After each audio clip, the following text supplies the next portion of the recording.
Baik, bismillah. Assalamualaikum warahmatullahi wabarakatuh. Bismillah.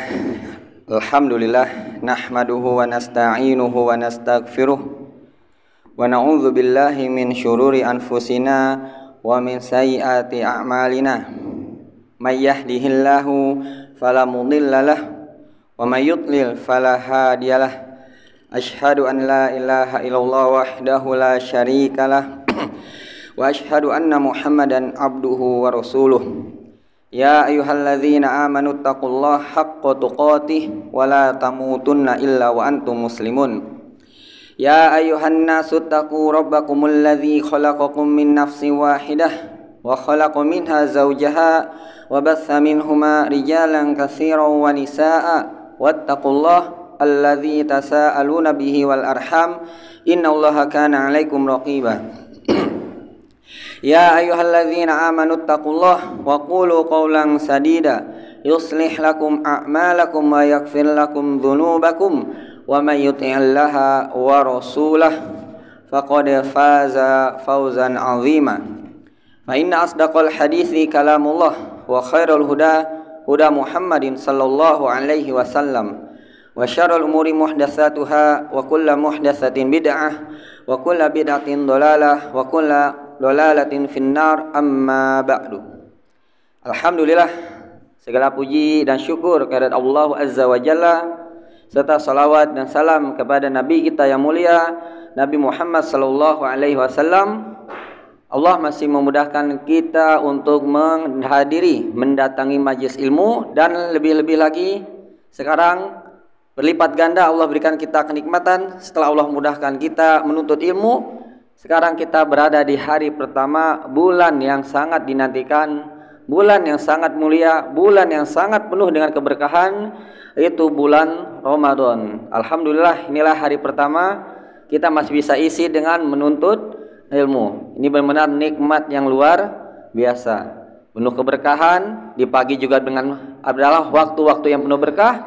Nabi juga mendoakan umatnya di pagi hari, Allahumma barik ummati fi bukuriha. Ya Allah, berikanlah keberkahan umatku di pagi hari mereka. Ditambah Nabi Muhammad SAW dalam hadis sahih yang kali Imam An-Nasai, Ahmad dan lainnya, SAW bersabda, Atakum Ramadan syahrun mubarak faradallahu alaikum siyamah tuftahu fihi abwabus sama wa tughlaqu fihi abwabul yahim wa tughallu fihi maradatus syayatin lillahi fihi lailatun khairum min alfi syahr man hurima khairuha faqad hurim. Telah mendatangi kalian bulan Ramadan, bulan yang penuh dengan keberkahan, di mana Allah wajibkan kita berpuasa di bulan ini.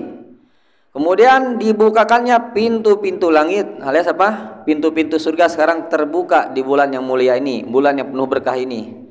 Kemudian ditutupnya pintu-pintu Jahannam, pintu neraka ditutup di bulan yang mulia ini. Kemudian dibelenggu para pembesar-pembesar syaitan, terutama iblis laknatullah alaihi. Kemudian juga di bulan yang mulia ini ada satu malam. Allah memiliki satu malam di bulan yang mulia ini, yang mana keutamanya sama seperti keutamaan 1000 bulan. Jadi kita beribadah dapat satu hari di Lailatul Qadar sama seperti kita beribadah sama berapa? 1000 bulan. Kalau 1000 bulan dikalkulasikan dalam tahun kurang lebih 80 tahun. Barang siapa yang diharamkan oleh Allah untuk mendapatkan malam yang mulia ini, jadi barang siapa yang menyia-nyiakan 10 malam terakhir sehingga terlewatkan dia untuk mendapatkan malam Lailatul Qadar, sama saja dia telah diharamkan untuk mendapat kebaikan di sebulan Ramadan ini.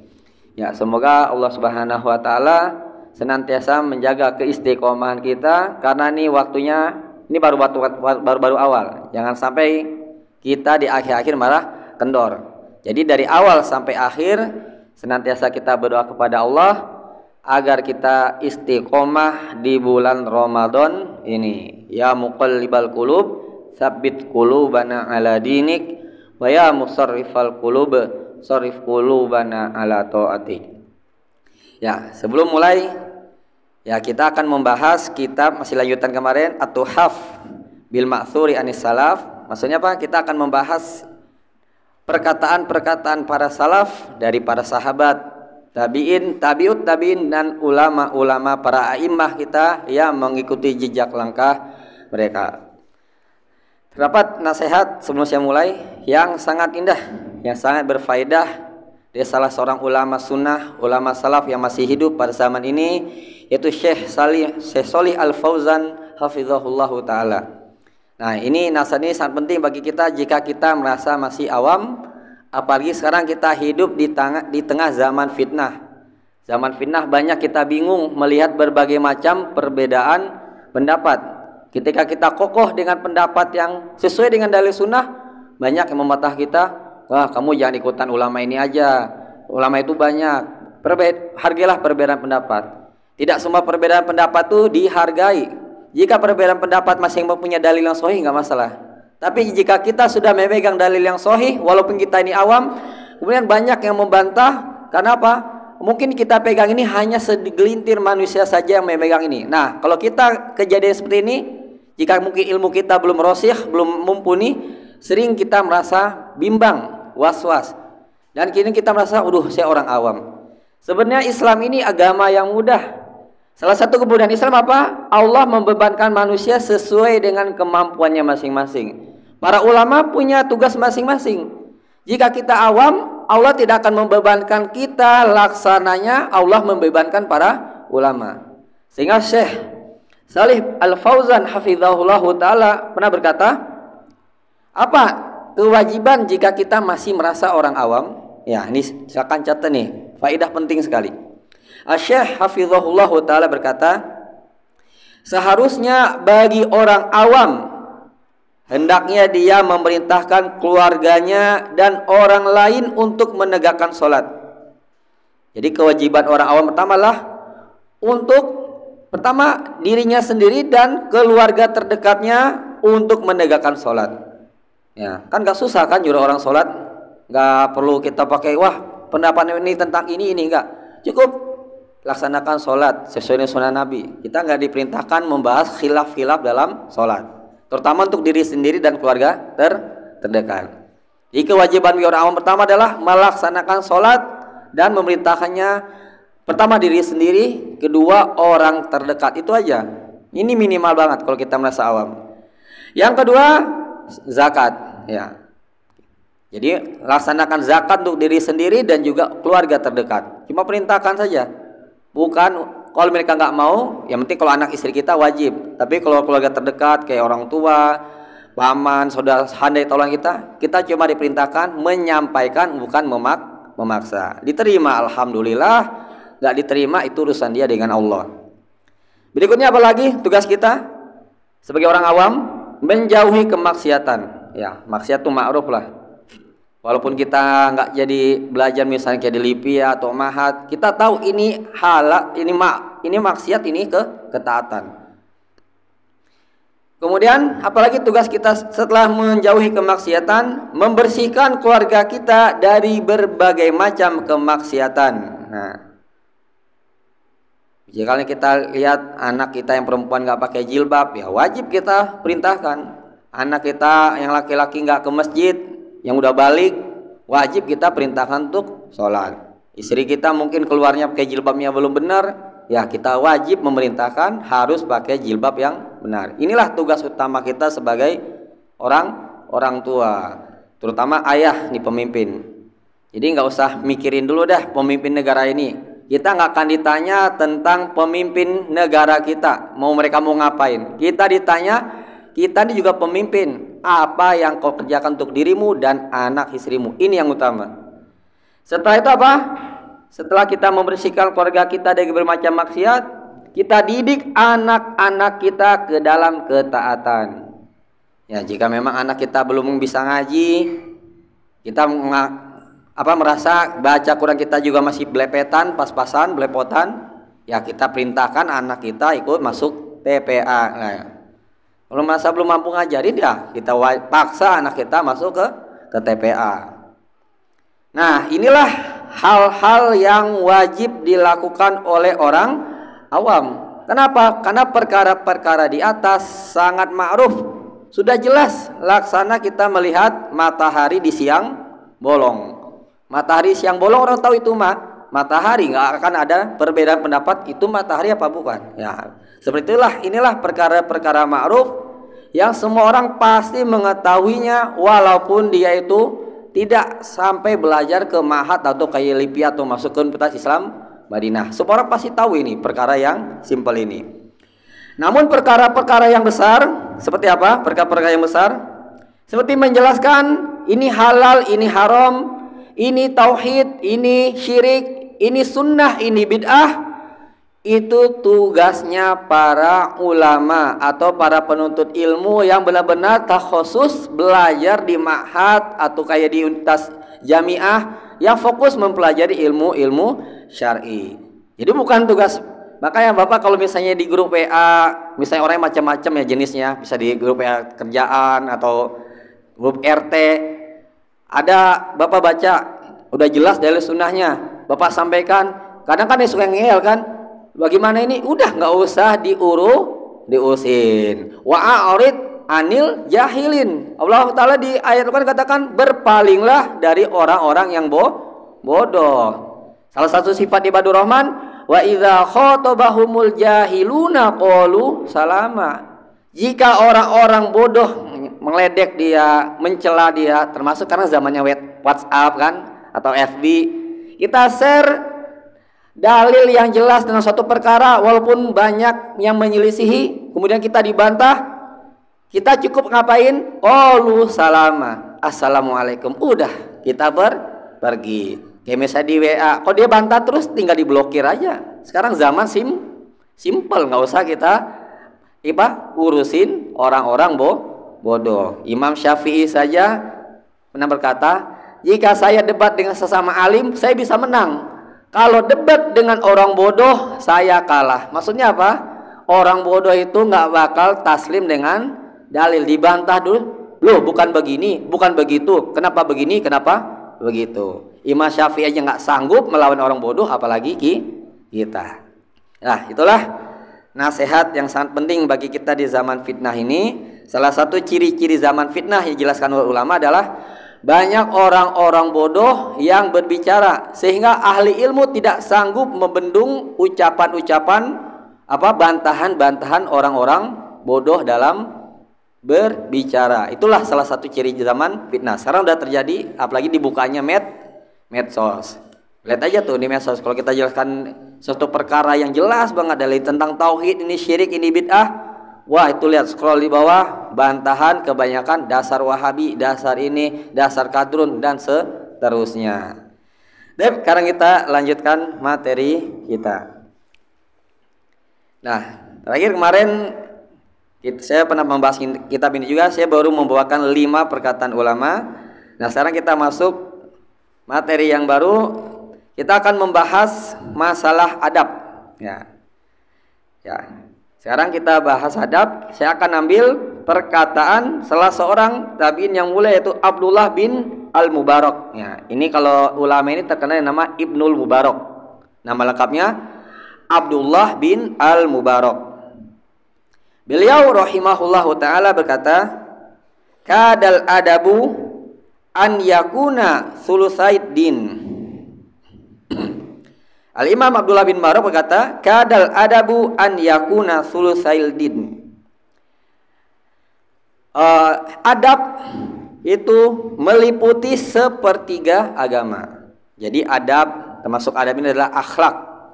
Akhlak itu meliputi sepertiga agama. Perkataan ini dibawakan oleh Al-Imam Ibnul Jauzi dalam kitabnya Sifatus Safwah. Ya, sekarang kita lihat penjelasan penulis buku ini, Syekh Abdul Razak bin Abdul Muhsin Al-Badar hafizahumullahu ta'ala. Beliau hafizahumullah berkata, sesungguhnya adab memiliki kedudukan yang tinggi dalam agama Islam. Mengapa? Karena adab adalah akhlak yang terpuji yang wajib dimiliki oleh setiap hamba. Nah, jadi adab, akhlak ini memiliki kedudukan tertinggi dalam agama Islam. Kenapa? Karena setiap mukmin, orang yang beriman, wajib memiliki akhlak yang terpuji. dengan akhlak yang terpuji, maka akan membawa dia untuk mudah mengerjakan segala macam ketaatan dan mudah pula untuk menjauhi segala macam maksiat. Sehingga dengan perkara ini dia akan mendapatkan kebaikan yang luar biasa. Ya, dengan adab ini seseorang ini akan mudah untuk mengerjakan kebaikan dan menjauhi segala macam larangan Allah. Sehingga dengan ini dia akan mendapatkan pahala yang melimpah luah. Dan perlu kita ketahui, adab pertama yang wajib kita laksanakan adalah adab kepada Allah. Inilah yang utama. Ya. Adab terhadap Allah apa yang paling utama?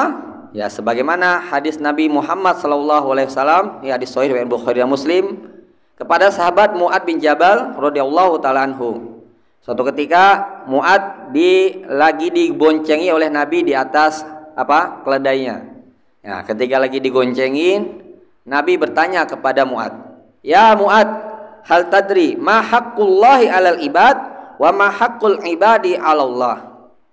Kata Nabi ke Mu'ad ketika itu Mu'ad lagi digoncengin Nabi, "Wahai Mu'ad, tahukah engkau apa hak Allah terhadap hambanya dan apa hak hamba atas Allah?" Nah, ini perlu kita ketahui. Soalnya banyak sekarang orang yang suka ngeledek salafi. Wah, katanya salafi, jenggotnya panjang, celananya cingkrang, tapi kok adabnya gitu banget. Tuh mendingan itu orang kafir, adabnya baik banget. Nah, sering banyak orang-orang yang mencela kita udah ngaji sunnah untuk mencela manhaj salaf. Sebenarnya sih ketika melihat kita udah salafi kok kayak gitu banget sih. Nah, seakan-akan dia lupa hak yang utama itu harus kepada Allah. Memang itu salah, tapi kebanyakan orang ledek itu bukan untuk mencela kita, sebenarnya untuk menghina manhaj salaf. Jadi dia ambil orang salaf yang akhlaknya agak kayak gitu untuk mencela manhaj salaf secara keseluruhan. Persis kayak orang kafir yang mencela Islam sebagai agama teroris, dia ngambil contoh orang Islam yang berbuat dosa doang, sehingga dia umumkan seluruh orang Islam melaksana orang Islam yang suka ngebom, ngebunuh orang-orang kafir. Nah, seperti itulah ciri-ciri orang ahlu bid'ah dan ahlu kafir sama. Kesalahan satu pihak dianggap semuanya sama saja. Kita lanjutkan. Kata Mu'ad, Allahu wa rasuluhu a'lam. Allah dan Rasulnya yang lebih paham. Nabi menjawab, haqqullahi 'alal ibad alla ayya'buduhu wa la yusyriku bihi syai'a. Hak Allah terhadap hamba apa? Allah punya hak. Apa yang harus kita tunaikan? Hak Allah yang harus kita tunaikan? Ya, hendaklah kita beribadah kepada Allah, jangan menyekutukan Allah. Inilah hak Allah yang harus ditunaikan oleh seluruh manusia ibadah semata kepada Allah dan jangan sekutukan Allah dengan sesuatu apapun. Hatta malakun muqarrabun wal nabiyyun mursalun. Sebagaimana di usul salasa. Jadi kita tidak boleh menyekutukan Allah walaupun dengan nabi yang paling dekat kepada Allah ataupun dengan rasul atau nabi yang diutus. Ya. Para nabi, malaikat orang terdekat saja kita tidak boleh menyekutukannya. Menyekutukan Allah dengan orang terdekat Allah ini itu nabi dan malaikat, apalagi orang-orang selain mereka. Cuma sekadar wali katanya atau syekh kita sekutukan Allah, naudzubillah. Padahal yang paling tinggi derajatnya selain mereka adalah nabi dan malaikat. Tidak boleh kita untuk menyekutukan mereka, Allah dengan mereka semua. Berikutnya apa lagi? Ya, setelah kita ketahui hak Allah terhadap hambanya adalah ya ibadah semata kepada Allah, jangan sekutukan Allah dengan sesuatu apapun. Kemudian hakul ibadi Allah, jika kita sudah tunaikan hak Allah, maka akan Allah tunaikan hak kita. Apa hak kita yang harus dipenuhi oleh Allah? Allah yu'adzibu man la yusyriku bihi syai'a. Allah tidak akan mengazab orang yang tidak menyekutukan Allah. Jadi maksudnya apa? Allah tidak akan mengazab manusia yang tidak menyekutukan Allah. Artinya apa? Allah akan masukkan manusia ke surga selama dia tidak menyekutukan Allah. Itulah hak manusia yang akan Allah tunaikan jika beribadah semata kepada Allah, tidak menyekutukan Allah. akan Allah masukkan ke dalam surga. Ya, insya Allah semua orang mukmin pasti masuk surga. Walaupun masuk surganya beda-beda jalan. Ada yang masuk secara langsung, ada numpang dulu ke dalam neraka. Selama masih ada iman, walaupun sebesar biji dzarrah, biji sawi dalam jiwa seorang yang beriman, sebesar apapun dosanya, selama tidak menyekutukan Allah, pasti masuk ke dalam surga. Karena neraka itu sebagaimana Allah katakan, uiddat lil kafirin, neraka itu hanyalah disediakan bagi orang-orang yang kafir dan orang-orang munafik. Sementara orang beriman pasti masuk surga, walaupun cara mereka masuk surga berbeda-beda, baik secara langsung atau numpang dulu di neraka baru Allah kembalikan ke dalam surga. Ya, itulah. Jadi hak yang pertama harus kita tunaikan, adab kita yang pertama adab yang baik adalah kepada Allah. Setelah kepada Allah, barulah kepada para manusia. Dan tingkatan kita berbuat baik kepada manusia itu tidak sama. Jadi harus ada namanya aham fal aham, yang utama dari yang utama. Jadi maksudnya apa? Yang sampai kita misalnya udah punya anak istri, kita sama teman baik sekali, tapi di rumah istri anak itu nggak jauh dari kebun binatang. Ya, kan banyak kan orang kayak gitu. Mungkin kata orang, ih baik banget, ternyata pas di rumah istrinya sama anaknya sering jadi bahan cacian. Nah, ini menandakan dia tidak paham tingkatan-tingkatan dalam berbuat baik. Buat baik sama orang lain, ternyata sama orang tuanya dia nggak baik. Nah, akhirnya kita lihat tingkatan-tingkatan kita berbuat baik kepada siapa aja. Di surat An-Nisa ayat 26. Nah, An-Nisa ayat 26, kepada siapa saja kita tingkatan-tingkatan dalam berbuat baik. Allah Ta'ala berfirman,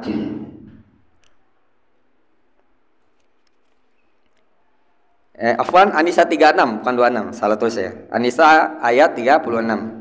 Allah Ta'ala berfirman, wa'budullaha wa la tusyriku bihi syai'a wa bil walidaini ihsana wa bidzil qurba wal yatama wal masakini wal jari dzil qurba wal jaril junubi was sahibi bil jambi wa ibnis sabili wa ma malakat aymanukum innallaha la yuhibbu man kana mukhtalan fakhura. Allah Ta'ala berfirman, dan sembahlah Allah dan jangan kau sekutukan Allah dengan sesuatu apapun. Jadi yang pertama tetap hak adab kita yang baik, akhlak terbaik pertama tentu kepada Allah. Setelah kepada Allah, kepada siapa? Kepada orang tua. Jadi kita berbuat baik setelah pada Allah. Yang kedua adalah kepada kedua orang tua. Setelah kedua orang tua siapa? Kepada karib kerabat. Ya, karib kerabat ini mungkin maksudnya mahram kita atau yang memiliki darah silah jaring hubungan darah, keluarga, kakak, adik, paman, bibi, keponakan. Nah, inilah yang utama dulu. Jadi yang mahram ini maksudnya kelompok-kelompok yang haram untuk dinikahi. Setelah orang tua, karib kerabat, berikutnya anak-anak yatim. Ya, berarti yang keempat. Yang pertama Allah, kedua orang tua, ketika saudara terdekat yang punya hubungan darah. Yang keempat anak-anak yatim. Yang kelima orang-orang miskin. Ya, orang miskin, terutama orang miskin yang perlu kita bantu adalah orang miskin yang Islam tentunya. Dan Islam pun juga yang melaksanakan sholat. Ini ya yang lebih utama kita tolong. Karena orang miskin banyak. Tapi terkadang sering kita lihat kayak miskin yang di jalanan, yang pengemis.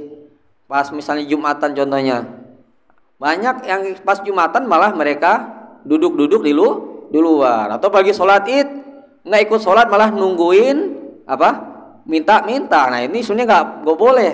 Sebenarnya kita cari orang miskin yang melaksanakan sholat. Ini banyak sebenarnya. Salah satu ciri orang miskin melaksanakan sholat itu kebanyakan mereka sebenarnya mereka butuh, tapi mereka menjaga diri nggak minta. Maksudnya kita kaya, mesti kita yang lebih peka ya. Bukan kita nunggu orang lain datang menadahkan tangan kepada kita, tapi kita cari orang yang benar-benar nggak mampu. Itulah yang disyariatkan oleh Islam. Jangan kita nunggu orang lain minta, tapi kitalah yang pertama kali terdepan mencari orang yang butuh bantuan. Maka dulu ulama zaman dahulu, ulama salaf itu sangat benci sama orang-orang minta-minta di luar masjid. Misal lagi sholat Jumat, Idul Fitri, Idul Adha, tapi mereka nggak mau masuk ke masjid.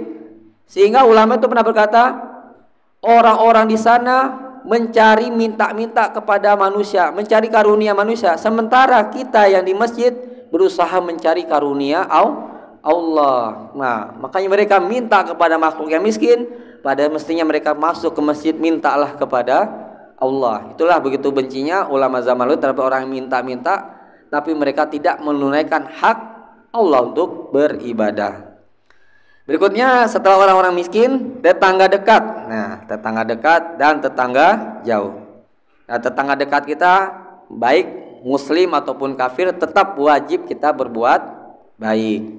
Walaupun kafir sekalipun, selama dia kafir tidak mengganggu kita, tidak menyakiti kita, tidak boleh kita ganggu walaupun dia sedang beribadah dalam kekafiran. Bisa kita punya tetangga orang agama non muslim, agama musyrik lah ya. Dia nggak pernah ganggu kita. Mungkin dia setiap pagi sore biasa gini-gini kan, pasang dupa, kita langsung siram pakai air, wah itu nggak boleh. Ya, silakan dia ibadah mau ngapain selama tidak mengganggu dalam kita dalam kehidupan sehari-hari. Haram hukumnya kita untuk mengganggu mereka dalam beribadah. Karena mereka itu kayak orang kafir tetangga kita itu dihukumi kafir zimmi. Ya, kata Nabi dalam hadis sahih kan, barang siapa yang membunuh kafir zimmi, kafir muahad, tidak akan mencium aroma surga. Berikutnya setelah tetangga dekat, tetangga jauh adalah teman sejawat. Ya, teman karib kita. Ya, teman karib kita tahulah. Ya, teman dari kerjaan, teman-teman kita dulu sekolah dan seterusnya. Berikutnya adalah ibnu sabil, orang yang sedang melakukan perjalanan, musafir maksudnya. Dan yang terakhir, hamba sahaya. Ini kurang lebih 10 hak manusia. Inilah 10 hak manusia yang wajib kita berbuat baik kepada mereka. Setelah Allah, berikutnya adalah 10 kelompok ini yang wajib kita untuk berbuat baik kepada mereka. Nah, sungguh Allah tidak menyukai orang yang sombong dan membanggakan diri. Nah, tentang adab Nabi Muhammad, sebagaimana salah satu hadis yang dikali Imam Ahmad pernah bersabda, innama bu'itsu liutimma makarimal akhlaq. Innama bu'itsu innama bu'itsu liutammima makarimal akhlaq. Kata Nabi, sesungguhnya aku diutus untuk memperbaiki akhlak manusia. Ya, salah satu akhlak yang Nabi perbaiki pada manusia zaman itu adalah akhlak kepada Allah. Kenapa? Akhlak yang paling rusak pada orang jahiliyah adalah akhlaknya kepada Allah. Tapi sebenarnya orang jahiliyah itu sesama dia punya akhlak-akhlak yang terpuji. Contohnya akhlak-akhlak orang jahiliyah yang terpuji yang dimasukkan dalam agama Islam, mereka suka menghargai tamu, baik terhadap tamu. Ini akhlak orang jahiliyah zaman dahulu. Maka dulu dalam kitab-kitab adab, maksudnya syair-syair orang Arab jahiliyah zaman dulu, begitu mereka menghargai tamu yang datang ke rumah, sampai ada perumpamaan yang ada suatu kisah perumpamaan lah ya. Sampai ada seorang anak, kita itu orang miskin, ada tamu nggak punya apa-apa, sampai anaknya bilang, "Abi, sembelih saja saya agar tamu kita bisa makan sehingga daging saya." Ini membuktikan orang jahiliyah zaman dahulu kalau ada tamu main ke rumahnya nggak dikasih makan itu suatu aib yang sangat luar biasa. Ini sesuai dengan ajaran agama Islam. Kalau ada tamu dilayani ya tiga hari lah maksimalnya. Bahkan dahulu ulama ketika menjalankan hadis ini, hak tamu di rumah, kalau misalnya tuan rumah nggak ngasih makanan, diem aja, itu boleh si tamu untuk nyari makanan di dapurnya atau sekarang di kulkasnya, silakan buka, ambil makanan yang ya suka itu. Kalau kata ulama, begitu mulianya tamu ya. Kadang kan ada tamu diem aja, boro-boro air putih, boro-boro makanan enak, air putih juga nggak disediain. Baru disediain kalau sudah tamunya baru ngeh ya. Padahal Islam sangat menganjurkan berbuat baik kepada tamu. Maka yu'minu billahi wal yaumil fal yukrim dhaifahu wa man kana yu'minu billahi wal yawmil akhir falyukrim jarahu. Saya beriman kepada Allah dari akhir, hormati tamunya dan juga tetangganya. Dan salah satu akhlak jahiliyah juga adalah mereka orang-orang yang jujur. Nah, salah satu makanya orang jahiliyah dahulu tuh paling benci dengan sifat bohong. Walaupun mereka menyembah patung, tapi dengan akhlak sesama manusia mereka tuh paling anti dengan namanya kedustaan. Ya orang jahiliyah itu tuh kalau ada sombong, bohong bagi mereka adalah aib yang sangat besar. Sehingga orang jahiliyah zaman dulu tuh jarang yang tidak pernah berdusta. Walaupun itu yang orang yang dia benci itu adalah orang yang dibenci itu, misalnya ada orang nanya, dia benci orang itu, tapi dia tahu akhlaknya baik, tetap dia kata dia baik, tidak akan wah dia mah jelek.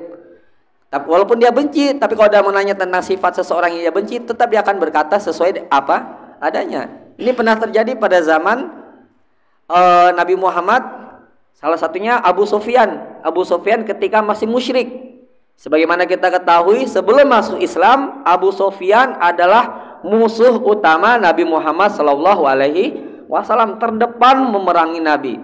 Tapi suatu ketika Abu Sufyan datang ke negeri Romawi untuk berdagang, Raja Herakles tahu ada Nabi Muhammad sudah datang. Dia tuh ahli ilmu juga, sering baca Injil. Dipanggil Abu Sufyan. Katanya di tempat kamu tuh ada Nabi udah datang. Benar ya. Dia tuh sepupu saya, orang terdekat saya.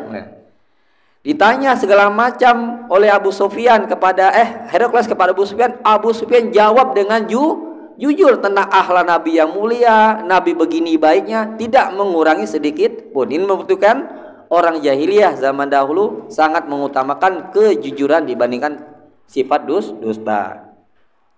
Ya, itulah tentang adab. Ya, jadi adab meliputi sepertiga agama kita. Berikutnya kita lanjutkan kembali perkataan salaf kita. Berikutnya kita akan membahas ziyadatul iman wa nuqsanihi. Ziyadatul iman wa nuqsanuhu artinya apa? Bertambah dan berkurangnya iman. Ya, salah seorang sahabat yang mulia bernama Umair bin Habib al-Khatami. Ya, namanya salah sahabat Umair. Ya, mungkin sahabat ini kurang begitu terkenal dibandingkan Abu Bakar, Umar, Ali, Abu Hurairah, Aisyah. Tapi dia tetap sahabat walaupun sedikit orang mengenalnya. Namanya Umair bin Habib al-Khatami radhiyallahu taala anhu. Qala al-imanu yazidu wa yanqus. Faqila fama ziyadatuh wa man nuqsanuh? Qala idza dzakarna rabbana wa khashinah fadzalika ziyadatuh wa idza ghafalna wa nasina wa doya'na fadzalika nuqsanuh. Asar ini atau perkataan ini oleh Ibnu Abi Syaibah dalam kitabnya Al-Iman. Jadi Umair bin Habib al-Khatami berkata, al-imanu yazid wa yankus. Artinya apa? Iman bertambah dan berkurang. Ya, inilah akidah salaf. I'tiqad al-sunnah wal jamaah atas pemahaman para salaf. Iman itu yazid wa yankus. Iman itu bertambah dan berkurang. Tidak seperti perkataan salah satu sesat itu Murji'ah yang mengatakan jika orang sudah mengucapkan la ilaha illallah berarti imannya sama aja. Sehingga secara tidak langsung orang berbuat maksiat tidak akan pernah mempengaruhi keimanan seorang. Jadi sama aja. Sehingga secara tidak langsung Murji'ah ini perkataannya mengatakan iman itu stagnan, nggak akan bertambah atau berkurang. Secara tidak langsung perkataan ini adalah akan membawa manusia untuk bermudah-mudahan dalam berbuat maksiat. Sehingga kata dia apa? Mau maksiat mau nggak tetap kalau saya mengucapkan la ilaha illallah iman orang tuh sama podo wae. Saya tidak langsung mengatakan iman kita jika kita misal berzina, naudzubillah, membunuh, perbuatan dosa itu tidak mempengaruhi iman kita. Sehingga iman kita sama dengan imannya Abu Bakar. La yastawun. Kita nggak bakal sama dengan para sahabat. Sahabatnya kata Nabi Muhammad, jika sedekah cuma sebesar ini mud atau setengahnya, kita tidak akan mampu menyamai sedekah mereka cuma segini. Misalnya kurma sedekahnya segini atau segini doang nih. Jika kita berinfak sebesar emas sebesar gunung Uhud, tidak akan mampu menyamai sedekah mereka yang segini semut, bahkan setengah genggam, setengah mud. Ini menandakan iman sahabat itu tinggi sekali. Tapi kata Murji'ah apa? Semua manusia imannya sama aja jika sudah mengucapkan la ilaha illallah. Ini kan batil. Saya tidak langsung apa? Akan membuat manusia bermudah-mudahan untuk mengerjakan perbuatan dosa. Ya ngapain?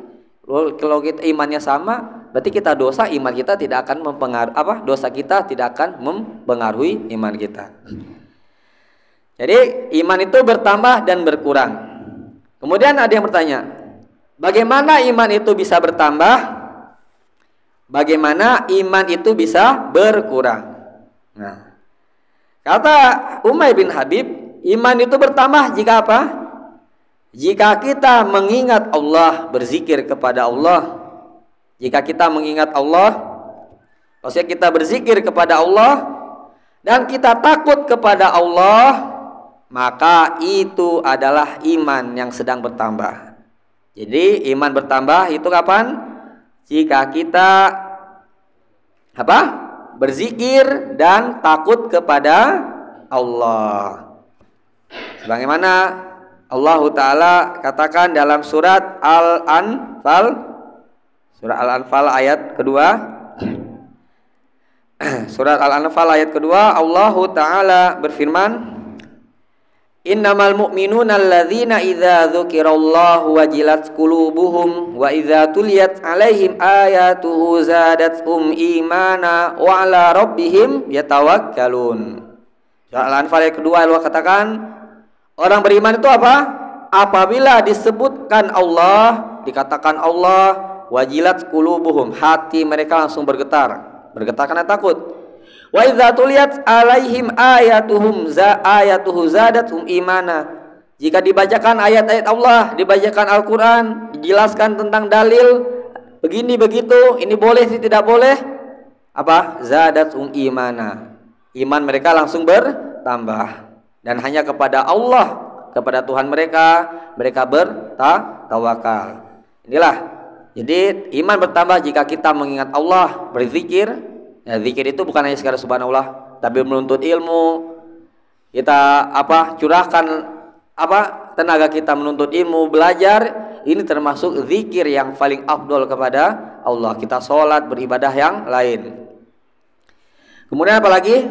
Wa khasyina, kita takut kepada Allah. Makanya kata ulama apa? Salah seorang ulama salaf pernah berkata, laisal ilmu bi kathratir riwayah, atau walaisal ilmu bi kathratil hadis walakinnal ilma khasyatullah. Ilmu itu bukanlah sekedar banyaknya hafalan, banyaknya pengetahuan tentang ilmu agama, atau zaman sekarang gelarnya tinggi-tinggi, kuliah misalnya bisa kayak di Libya atau Islam Jamiah Madinah atau di luar negeri belajar ilmu Islam. Bukan itu bukan dinamakan ilmu. Tapi ilmu itu apa? Dia takut kepada Allah. Walaupun misalnya bapak-bapak ini, misal kita ini masih awam, ilmu kita tidak sampai derajat para ulama, tapi jika kita mengerjakan maksiat kita ada rasa takut, khawatir, maka sebenarnya sisi Allah kita ini sama saja, bahkan lebih tinggi dibandingkan dengan orang-orang bergelar. Namun orang bergelar ini sering menolak dalil atau bermaksiat kepada Allah di tempat yang sepi. Inilah agama Islam. Jadi Allah itu Maha tahu. Memang kita diperintahkan wajib untuk menuntut ilmu. Kalau ada kesempatan belajar, tapi Allah tahu mana yang orang benar-benar menuntut ilmu dan mana orang yang menuntut ilmu hanya sekedar mencari pengakuan, baik dengan gelarnya atau agar diterima oleh masyarakat. Sehingga jangan sampai kita seperti orang-orang kafir. Orang-orang kafir itu kalau disebutkan Allah di surah Az-Zumar ayat 45, ya. Az-Zumar ayat 45, bagaimana kalau orang kafir itu disebutkan Allah? Ya mungkin zaman sekarang ketika didengar suara azan, mereka kesel dengan suara azan. Apa nih ganggu? Atau dibacakan ayat Al-Qur'an, apa nih? Nah, di surat Az-Zumar ayat yang ke-45, Allah Ta'ala berfirman, wa idza dzukirallahu wahdahu shma'azzat qulubul ladzina la yu'minuna bil akhirah wa idza dzukiral ladzina min dunihi idzahum yastabsyirun. Allah Ta'ala berfirman, ciri orang kafir apa? Orang munafik. Apabila disebutkan nama Allah, hati mereka kesel sekali. Atau mungkin zaman sekarang, mungkin dia punya hawa nafsu terhadap suatu perkara. Karena hawa perkara ini ternyata tidak sesuai dengan dalil disebutkan dari Al-Quran dan Sunnah, keselnya luar biasa. Seperti ini zaman sekarang nih banyak bikin sindiran-sindiran di medsos. Padahal udah jelas dalilnya, jelas dari Al-Quran dan Sunnah, tapi dia bantah, wah kan ada ulama yang membolehkan, ini kan khilaf. Kamu jangan mau menang sendiri, jangan benar sendiri, atau kamu jangan taklid nama Ustadz Ono. Nah itulah bantahan-bantahan sekarang ketika disebutkan yang hak, persis kayak orang-orang kafir zaman dahulu. Jika disebutkan Allah semata, kesal sekali hati-hati orang yang tidak beriman kepada hari kiamat. Namun disebutkan nama-nama selain Allah, hati mereka langsung gembira. Ya termasuk nih anak-anak kita jaga nih, jangan sampai kita udah ngaji namun kita biarkan anak kita dengan HP-nya, sehingga apa? Yang perempuan kita nggak tahu dia masih main HP. Disebutkan artis-artis Korea, senangnya luar biasa. Disebutkan tentang Allah, nggak tahu para sahabat, hatta nabi-nabi pun nggak tahu siapa tuh. Nah, ketika disebutkan artis-artis yang terkenal sekarang, artis Korea, senangnya luar biasa. Kalau yang perempuan nih biasanya penyakitnya. Kalau yang laki-laki biasanya apa? Pemain bola atau nama game-game terbaru. Nah, itu senang sekali. Tapi disebutkan Allah, disebutkan tentang ibadah, biasa saja, tidak ada kesan sedikit pun dalam hati mereka. Ya, itulah. Jadi sekarang ini tugas kita sangat pelik sebenarnya. Jadi nggak usah dulu kita mikirin luar sana, pemerintah kita atau lingkungan kita, minimal anak istri kita. Itu contohnya sekarang nih, yang paling beban berat orang tua adalah dengan ada medsos, anak kita.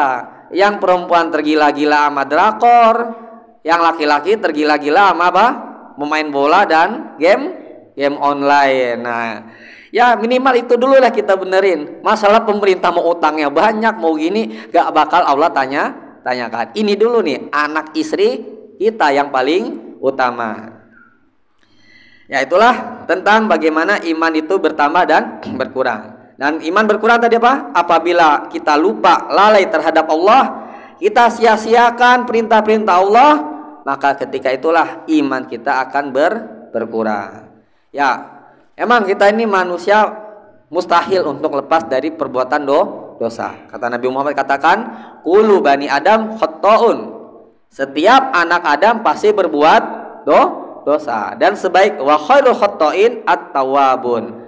Sebaik-baiknya orang yang berbuat dosa adalah dia senantiasa ingat tobat kepada Allah. Makanya kalau kita pasti berbuat dosa. Tapi orang beriman kalau dia berbuat dosa itu ada rasa nggak enak di dalam hati, perasaan nggak nyaman. Kalau kita bisa berbuat dosa ada perasaan nggak nyaman dalam hati kita, alhamdulillah sebenarnya itu tandanya Allah masih sayang terhadap kita. Allah masih ngingetin kita. Laksana kalau kita punya orang tua, kita salah, kalau ditegur, tandanya orang tua sayang nggak sama kita? Sayang? Iya kan? Walaupun yang kita kerja itu kita suka, tapi orang tua negur, emang kita kesel. Tapi dalam hati sebenarnya, masya Allah ya, ternyata masih ada orang perhatian kepada kita. Tapi kalau kita bermaksiat, kita punya orang tua kita masa bodoh sama kita, itu menandakan orang tua kita apa sama kita? Benci apa sayang? Benci. Biasa kalau orang sudah benci terhadap orang lain, keluarganya, biasanya dia apa? Masa bodoh, mau ngapain dia, mau jungkir balik, mau nonggeng, mau ngapain, bodoh amat ya kan. Tapi kalau orang peduli dengan saudaranya, pasti dia akan menasihatinya. Makanya salah satu doa kita setiap pagi dan sore yang pernah lupa tuh, ya hayyu ya qayyum bi rahmatika astaghitsu aslih li sya'ni kullahu wala takilni ila nafsi tarfata ain. Ya hayyu ya qayyum, yang maha hidup, maha berdiri sendiri, aslih li sya'ni kullah, perbaikilah segala urusan aku. Wala takilni, jangan biarkan aku bergantung kepada diriku walaupun sekejap mata. Doa ini kita minta kepada Allah agar Allah perhatian terhadap kita. Jangan Allah cuekin diri kita. Wala takli itu maksud itu. Jangan bergantung pada diri sini, maksudnya apa? Allah bantu kita selalu, Allah ingatkan kita. Nah, termasuk ciri-ciri Allah sudah nggak peduli sama orang lain adalah Allah biarkan dia dalam kemaksiatan. Maka Allah kata liman syaa minkum falyu'min wa man syaa falyakfur. Siapa yang pengen mukmin silakan, siapa yang pengen kafir silakan. Ini maksud ini Allah silakan maksudnya apa? Jika orang sudah beriman, Allah akan tolong. Jika orang kafir nggak mau nurut kepada Allah, silakan. Mau kamu kafir, mau ngapain, masa bodoh. Allah nggak akal urus. Itulah. Ya, sekarang setelah kita mengetahui iman itu bertambah dan berkurang. Al-imanu yazidu wa yanqus. Kalau kata ilmu yang lain, al-imanu yazidu wa yanqus, yazidu bit ta'ah wa yanqusu bil maksiyah. Jadi pengertian iman itu apa? Al-iman qaulun wa amalun. Jadi iman itu bukan sekedar percaya dalam hati doang. Jadi kata ulama, al-imanu qaulun wa amalun, perkataan dan perbuatan. Yazidu bit ta'ah wa yanqusu bil ma'asi. Iman perkataan, al-qaulu bil lisan, berkata dengan apa? Lisan. Wal amalu bil jawarih, mengerjakan dengan anggota tubuh. Yazidu bit ta'ah, bertambah dengan ketaatan. Wayan kusubil maksiyah, dan berkurang dengan apa? Kemaksiatan. Inilah harus kita pahami tentang konsep iman ahlu sunnah wal jamaah. Iman bertambah dan berkurang. Jadi iman manusia itu bertingkat. Iman yang paling sempurna adalah imannya para nabi dan rasul. Setelah itu imannya para sahabat, kemudian para ulama, barulah seterusnya. Jadi tidak sama semua iman-iman manusia. Ya, berikutnya ini yang terakhir, perkataan ulama yang kita ambil adalah al-istighfafu bin nas, meremehkan manusia. Meremehkan manusia. Karena kita lihat al-istighfafu bin nas, meremehkan manusia. Kan kita ambil perkataan Imam Ibnul Mubarak, masih sama tadi ya, kayak adab. Abdullah bin Mubarak pernah berkata, Imam Ibnul Mubarak rahimahullahu taala pernah berkata, man istaghfa bil ulama dhahabat akhiratuhu.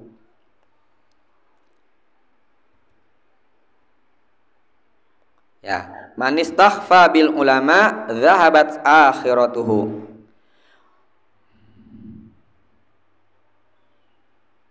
Ya, afwan, man istakhaffa, saya salah baca saya. Man istakhaffa bil ulama dhahabat akhiratuhu wa man istakhaffa bil umara dhahabat dunyahu wa man istakhaffa bil ikhwani dhahabat muru'atuhu. Ya, perkataan ini ada dalam kitab Syiar A'lamin Nubala karya Al-Imam Az-Zahabi rahimahullahu taala. Jadi Al-Imam Ibnul Mubarak berkata, man istakhaffa bil ulama dhahabat akhiratuhu, artinya barang siapa yang merendahkan, menghina ulama, maka akan hilang akhiratnya. Barang siapa yang meremehkan, menghina, mencela ulama, maka akan hilang akhiratnya. Dan barang siapa yang menghinakan para pemimpin, pemerintah, presiden, maka raja, pokoknya pemimpin lah, pemimpin suatu negara, yang tempat dia tinggal, maka akan hilang dunianya. Kemudian barang siapa yang menghinakan teman-temannya, saudara-saudaranya, maka akan hilang kewibawaannya. Ya, saya ulang lagi. Jadi kalau menghinakan ulama, hilang akhiratnya. Menghinakan siapa? Oh, apa tadi? Ya, para pemimpin akan hilang dunianya, dan menghinakan teman-temannya yang orang sebaya dengan dia akan hilang kewibawaannya. Ya, jadi dalam Islam kita harus menghargai tiga orang ini: ulama, pemimpin, dan teman-teman kita atau saudara-saudara kita. Pertama, mengapa kalau kita menghina ulama hilang akhirat kita? Karena ulama itu warasatul anbiya, para ahli warisnya para nabi. Mereka menyampaikan ilmu-ilmu ajaran para nabi, terutama Nabi Muhammad. Kalau kita hina ulama, secara tidak langsung kita akan menghina apa yang ia bawa, benar nggak? Kalau kita ngeledek, kita benci sama orang, kita hina orang, kalau dia ngomong kita terima nggak? Nggak bakal kita terima. Jika ulama sudah kita cela, kita hina, kalau dia ngomong apa mungkin kita terima ucapannya? Tidak akan kita terima. Kalau kita tidak terima ucapan para ulama yang sudah membawakan dalil, berarti apa yang terjadi? Akhirat tidak akan kita dapat. Nah, akhirnya apa? Kita akan tidak bisa mencari jalan menuju akhirat. Akhirnya kita celaka di akhirat sana. Sehingga salah seorang ulama salaf itu Abul Qasim Ali bin Al Hasan bin Hibbatullah Ad-Dimashqi rahimahullahu taala pernah berkata, luhumul ulama masmumatun. Dagingnya para ulama itu beracun. Maksudnya beracun apa? Sebagaimana kita ketahui, gibahin orang, ngomongin orang itu seperti apa? Laksana makan daging. Nah, laksana kita sedang makan daging orang itu sendiri. Jadi kalau kita ngomongin teman kita, saudara kita, itu laksana kita sedang makan daging mereka. Nah, ulama yang kita gibahin, kita jelek-jelekan, itu kita laksana sedang makan daging yang isinya racun. Kalau makan daging beracun, kita selamat gak hidup? Bakal cepat mampus. Mampusnya itu bukan mungkin nggak bakal mati, tapi bisa saja akan Allah hinakan kita apa? Kita celakakan kita, atau akan hinakan orang-orang yang menghina ulama tersebut. Ya, contohnya zaman sekarang ketika misalnya ulama-ulama sunnah kita kayak Syekh Albani, Syekh bin Bas yang sudah meninggal, Syekh Utsaimin, dulu orang-orang Khawarij sering menuduh ulama ini dengan ulama haid, kata mereka. Kenapa ulama haid dituduh? Karena Syekh Utsaimin, Syekh Albani, Syekh bin Bas, Syekh Mukbil sering mengajak manusia kita patuh sama pemerintah, jangan memberontak pemerintah, jangan mengkudeta pemerintah. Nah, akhirnya apa? Khawarij ini orang yang suka demo-demo ini apa? Wah, itu nyuruh kita apa? Penjilat pemerintah tuh ulama haid. Nah, maksudnya ulama haid mereka tuh apa? Karena syekh tersebut, ulama-ulama tersebut kerjanya cuma hanya duduk baca-baca kitab. Nah, kata mereka, nggak punya ngapa-ngapain, bahasnya cuma tentang haid doang. Mestinya kita bergerak nih, pemerintah togut, kita serang pemerintah, itu kata mereka. Padahal Nabi Muhammad tentang pemerintah apa? Disuruh apa? Wasam wa ta'ah wa in ta'ammaru alaikum abdun habasyun. Taat kepada pemerintah walaupun yang memimpin kita itu hamba sahaya. Maksudnya apa? Selama dalam perkara yang keduniawian tidak menyelisih syariat Islam, walaupun terkadang hati kita benci dengan kebijakan pemerintah selama dalam masalah duniawi. Mungkin dalam masalah duniawi sekarang Pak, kayak zaman sekarang nih, BBM naik, minyak goreng naik, semuanya naik, gaji masih segitu-gitu aja, pajak naik. Nah, dalam perkara seperti ini kita diperintahkan oleh Allah Subhanahu wa ta'ala, Nabi Muhammad ngapain? Nurut aja, udah diem aja. Namun jika pemerintah sudah melaksanakan kita bermaksiat, dilarang kita sholat, dilarang kita beribadah, misalnya kita punya istri, nggak boleh pakai jilbab, nggak boleh kita taat terhadap peraturan pemerintah seperti ini. Jadi jika masalah keduniawian doang, kayak BBM naik, minyak naik, pajak naik, kita nggak boleh memberontak kepada pemerintah. Ini ada dalil yang sahih. Jadi kalau Imam Muslim dari sahabat Abu Hudzaifah radhiyallahu taala anhu, Nabi Muhammad sallallahu alaihi wasallam pernah bersabda, yakunu ba'di a'immatun la yahtaduna bihadi wa la yastannuna bi sunnati wa sayaqumu fihim rijalun qulubuhum qulubus syayatin fi jusmani insin. Qultu ya Rasulullah kaifa asna'u in adraktu dzalik? Qala tasma wa tuti' lil amir wa in duriba dhahruka wa ukhidha maluka fasma' wa ati. Jadi Nabi Muhammad berkata kepada Hudzaifah bin Yaman radhiyallahu taala anhu, akan datang setelah aku, maksudnya setelah wafatnya Nabi Muhammad, para pemimpin pemerintah yang tidak mengambil petunjuk Nabi Muhammad, tidak menjalankan sunnah Nabi Muhammad sallallahu alaihi wasallam, dan akan datang pemimpin-pemimpin yang apa? Hati-hati mereka tuh seperti hatinya setan. Nah, Badannya aja manusia, tapi hatinya setan. Nah, sahabat Muadz bin Jabal bertanya, wahai Rasulullah, jika aku masih hidup dan bertemu dengan pemimpin seperti itu, apa yang akan kerjakan? Apa kata Nabi? Wah, bugot aja, demo aja, revolusi ya? Enggak. Apa yang Nabi katakan? Tasma, dengarkan saja. Wa tuti lil amir. Udah, taat saja dengan peraturan-peraturan mereka. Walaupun mereka kadang mukul kamu, kadang mengambil harta kamu, ya termasuk harta kita apa? Kadang BBM naik, pajak ditambah-tambah. Nah, itu termasuk mengambil harta kita. Tapi Nabi katakan apa? Taat aja, dengerin ya. Jadi dalam masalah perkara agak duniawi, walaupun kita benci dengan kebijakan mereka, Nabi perintahkan dulu dengerin aja, taat saya. Tapi kalau dalam masalah akhirat, misalnya pemerintah larang kita puasa, yang laki-laki kita misalnya dilarang pakai jenggot, manjangin jenggot, atau yang istri kita, anak perempuan kita dilarang pakai jilbab, nggak boleh taat.